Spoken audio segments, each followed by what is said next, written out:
PSM Makassar yang akan bertanding di Piala AFC di bulan Mei ini sudah melakukan perubahan-perubahan di klubnya ya. Dan mereka juga sudah melakukan perubahan untuk persiapan Liga 1 berikutnya di musim 2002-2023. Nah, seperti apa perubahan yang terjadi di klub PSM Makassar?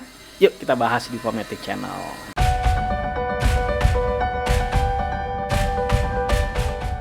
Jadi kemarin PSM Makassar sudah melakukan perombakan ya. Salah satunya adalah dengan mengganti pelatihnya.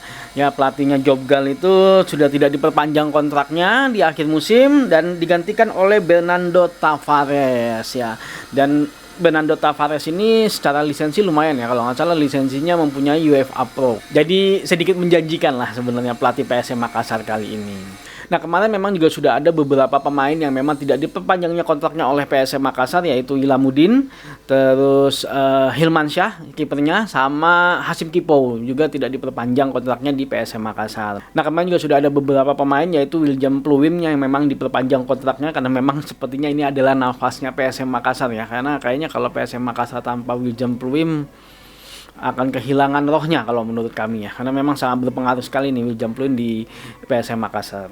Dan kemarin juga M. Arfan juga sudah diperpanjang kontraknya. Nah, tapi selebih dari itu tidak ada lagi update terbarunya dari PSM Makassar. Bahkan dengan kedatangan pelatih barunya Bernardo Tavares yang sudah diresmikan dari sekitar 2 minggu lalu, sampai sekarang belum ada pergerakan perubahan apa yang terjadi di PSM Makassar untuk menghadapi Piala AFC maupun untuk musim selanjutnya. Nah, sepertinya sih PSM Makassar sih harus segera bergerak ini, karena mereka kemarin sedikit kurang baik performanya di musim sebelumnya. Bahkan mereka hampir terdegradasi walaupun di kedua pertandingan terakhir mereka akhirnya berhasil menang dari Persiraja dan akhirnya keluar dari zona degradasi, tidak sampai di pertandingan terakhir. Tapi memang sudah sedikit was-was sebenarnya PSM Makassar. Bahkan fansnya pun sudah sempat beberapa kali ketemu dengan manajemen bahwa bagaimana nasibnya PSM Makassar sebagai salah satu klub besar di Indonesia, bahkan salah satu perwakilan dari Indonesia Timur sekarang ya, karena Persipura Jayapura kemarin terdegradasi ya.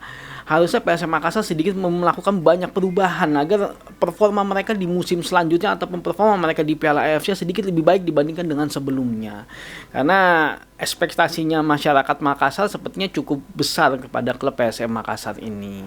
Nah, ini yang sebenarnya kita harapkan sebenarnya. Akan ada perubahan-perubahan yang cukup signifikan di transfer update kali ini. Tapi entah kenapa sampai sekarang sudah 2 minggu pelatih baru sudah ditunjuk, tapi sampai sekarang belum ada juga perubahan pemain yang bisa dibilang bisa mendorong prestasinya PSM Makassar. Sampai sekarang belum ada pengumuman resminya. Ya, William Pluim memang sosok yang harus tetap dipertahankan lah kalau menurut kami memang. Tapi William Pluim butuh seseorang lagi yang bisa berduet dengan dia, dan bahkan mungkin butuh beberapa pemain lagi yang bisa menutupi kekurangan-kekurangan mereka di musim sebelumnya. Nah, ini memang yang cukup disayangkan ya, karena sampai sekarang sepertinya belum ada pergerakan yang terjadi. Entah apa yang terjadi, apakah memang manajemen Makassar masih bergerak sekarang di belakang layar, tapi sepertinya pergerakannya tidak sebanyak dengan klub-klub lain ya, seperti kayak Arema FC yang cukup intens, terus Persib Bandung juga cukup intens, tapi entah kenapa PSM Makassar seperti kayak adem ayem aja ini. Entah kenapa ya, kita juga nggak ngerti, kita juga nggak paham seperti apa. Mungkin hanya orang di internalnya PSM Makassar yang mengerti apa yang terjadi di klub PSM Makassar. Apakah dari sisi finansial mereka sudah bermasalah ya, kita juga nggak paham ya. Ya, kita hanya bisa menunggu ya. Jadi ya kita tunggu aja kabarnya seperti apa. Kalau memang tidak ada perubahan yang cukup signifikan ya agak susah untuk berharap prestasinya PSM Makassar membaik di musim selanjutnya. Apalagi di Piala AFC yang bisa dibilang komposisi materinya lebih baik dibandingkan dengan liga domestik ya. Nah, itu mungkin jadi PR yang berat buat PSM Makassar. Oke, terima kasih udah nonton video ini. Jangan lupa ditonton terus channel ini karena kami akan memberikan update terbaru mengenai transfer update yang terjadi di Liga 1 BRI. Maju sepak bola Indonesia, Indonesia juara.